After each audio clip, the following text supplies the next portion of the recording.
Hello guys, I'm Adawan and welcome to the non-music side of my channel, which I've decided to call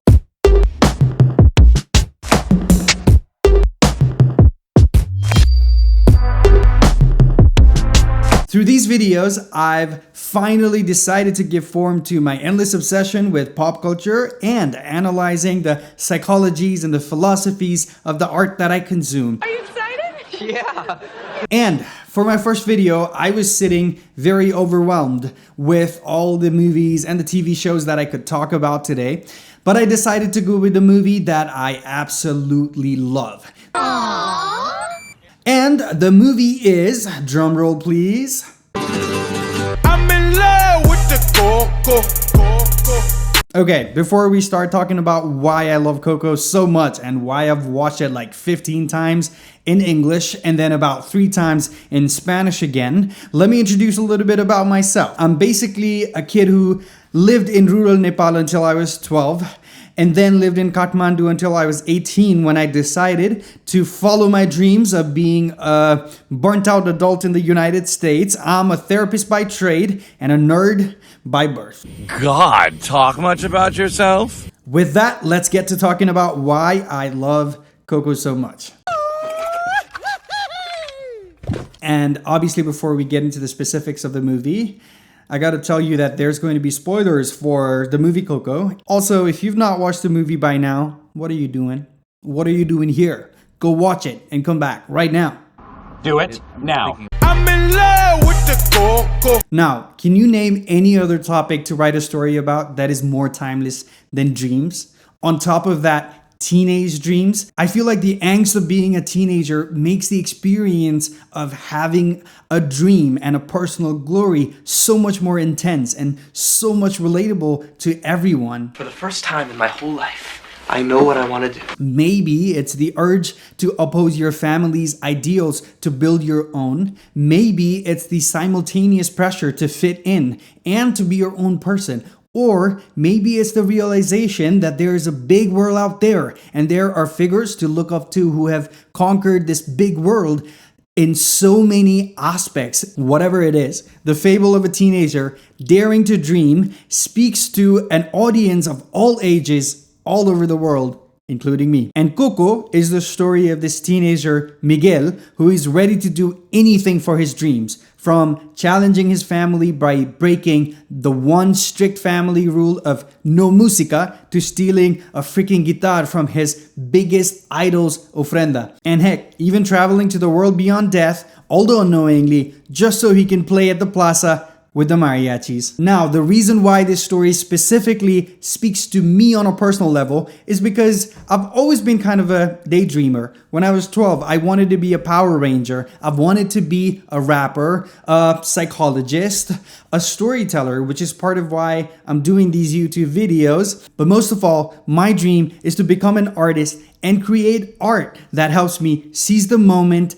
and help people around me remember me, hopefully even after I'm gone. Just like Miguel wants in this story, and just like the creators of this movie have succeeded to do. If you can't tell by now, absolutely love this movie. I'm proud to be his family! The second theme that Coco explores that really touched my heart is family. Now, when I first watched this movie as an 18-year-old Nepali kid trying to ingest as many American shows and movies, I was consuming and loving stuff like Friends, How I Met Your Mother, Big Bang Theory, Modern Family, which is kind of an exception, and I plan to make a video on it later. But most of these shows focus on a group of friends who are brought together by different environmental factors, and we follow their shenanigans while exploring their dysfunctions. But mostly, it was the group of friends as the subject of the story. And whenever we see family, it's mostly to highlight the dysfunction that the immediate family members, mostly parents and siblings, cause or intensify in the characters' lives. A good example is Barney from How I Met Your Mother, who is portrayed as this sociopath who gamifies dating in 2000s New York City because he grew up with an estranged father and a mother who had multiple short-term relationships. True story. Now, I'm not saying that these stories did not have a place in my heart, but What struck me about Coco is that it explores the joint family structure and the complexities of the kind of family dynamics that I personally grew up with. A hint, on my mom's side, I have 7 uncles and 4 aunts, which means I have a bazillion cousins and nephews who are actually older than I am. What? So, when I saw the movie explore Miguel's numerous aunts, uncles, cousins, grandmother, great-grandmother, and great-great-grandmother as important relationships and very relevant to the part of the family's dysfunction, it was something very new to see in pop culture, but it was so familiar to see in a real family. On top of that, let's talk about how well Coco does family trauma or family values, whatever you want to call it. I mean, look at the fact that Miguel's great-great-granddad choked on a chorizo, which is a wild thing to put on this family-friendly movie, by the way, and see how this event that happened decades ago changed the lives of at least 10 people in the movie from so many generations. And we get to see how this has impacted every character so differently. That is exactly what I see happen in so many Nepali families, and I imagine in so many other cultures as well. I mean, how many Nepali guys are out there that are trying to be doctors or engineers just because their family wants them to, or that's what is best for them based on their parents' survival instincts and values? Well, I have to think of my future and what my family expects of me. And I'm not saying this is good or bad in any ways, but I'm just pointing out how entrenched some of these values can be sometimes. Imagine something like the chorizo incident happening within your family, something that happened such a long time ago, so up your family tree, that might still affect you to this day. It's just amazing to think about. Now, before you start questioning all of your life, let's move on to the next theme. I don't want to be in this family! Miguel! In the heart of the story of Coco lies the conflict of dreams versus family. We actually see this on multi-generational levels. It might be very clear in the case of Miguel and also in the case of his great-great-granddad, but we can also imagine this conflict possibly acting out in other characters of the Rivera family who align more with the ultimate matriarch of the family, Mama Imelda's legacy of no música. I mean, imagine all the aspirations they might have had in their life and had to set apart to appease the family tradition of shoemaking. And obviously our protagonist Miguel aligns to a different set of values that aligns him more to De La Cruz and later Hector. We also get to see this dreams versus family conflict play out in the song Remember Me. We initially think that this song was written by De La Cruz for his audience, but later realized that it was written for the original writer Hector's daughter Coco. Listening to the lyrics under these two contrasting viewpoints perfectly showcase the push and pull between an artist wanting their family to remember them versus their audience remembering them. Now, as a rapper with a non-existing audience, even I think about this sometimes. Do I write for the people who actually know me and value my presence in their life and actually listen to my music after I force them to? Or do I write for the phantom potential audience and the views? These people who will never really know me, but somehow have an immense value on how respected I am as an artist and how good my art is. Getting back into talking about the movie, another thing that I absolutely love about the movie that also highlights this conflict of dreams versus family is the relationship between Abuelita and Miguel. These two are the most stubborn characters in the movie, except for, I guess, Mama Imelda. So I'm gonna say these two are the most stubborn living characters in the movie. But Miguel and Abuelita's stubbornness is such a great choice because Abuelita personifies how entrenched family values can be in the face of often needed change. Think of Kabhi Khushi Kabhie Gham or Three Idiots or your parents that really want you to be engineers. And it is almost like the only stubbornness that is comparable to these entrenched family values is sometimes a teenager with a mother freaking dream. It's like that immovable object versus unstoppable force kind of deal. And I also love the resolution that the movie finds for this conflict, which doesn't align with Miguel or Abuelita's perspective, but more with Hector, who represents a middle path between these two. He writes songs and follows his dreams, but ultimately for his family. Now, this is the resolution I don't really get to see much in the individualistic art forms of Western pop culture. But as a Nepali kid, I absolutely ate it up. When there's no one left in the living world who remembers you, you disappear from this world.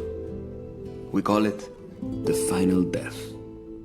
As an aspiring existential psychotherapist and just a weird person in general, I'm obsessed with the concept of death. Like, how do we humans know that someday we're all going to stop breathing and possibly stop being conscious, but we still keep on going? Personally, I believe that death and the fear of death is what drives humans to do anything. And then there's so much to choose from in this open world game we call life. You could spend your life doing anything, making money, making babies, making memes, absolutely anything.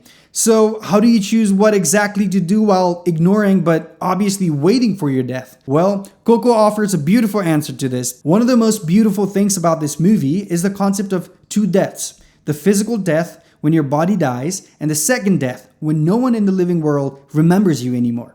So in a way, Coco's philosophy is to inspire you to spend your life doing something that others will remember you for. You also get to see how different characters approach this fear of double death. De la Cruz cheats his way to the top just so he can live forever in the memories of the people of Mexico.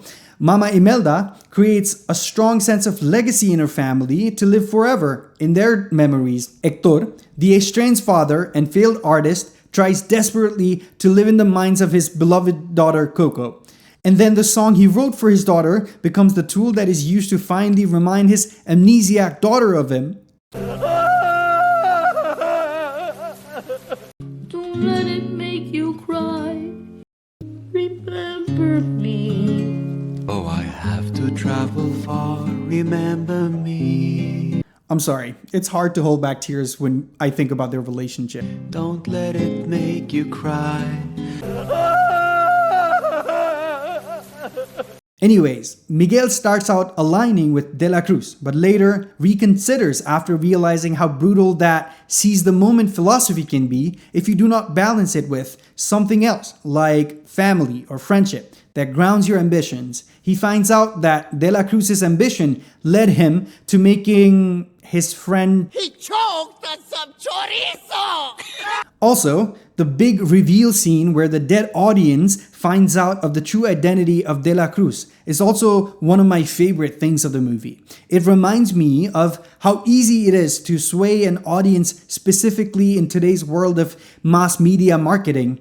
It has become increasingly easy to paint a despicable person like De La Cruz in a positive light by superficially painting them as a cool or nice person. But let's not get into that today. By the end, Miguel aligns more with the philosophy that blends both Imelda and De La Cruz's views, which also aligns perfectly with how I plan to avoid death anxiety. Drugs. I'm kidding. Keep making art and keep your family close. Now, don't get me wrong. I could make a video about this movie that is even longer than the movie because I just love it so much. But because of technical issues like laziness and inability to edit long videos, and this being my first video, I just want to list a few more honorable mentions before ending this video. First of all, love the animation. Can't forget about our beloved Dante.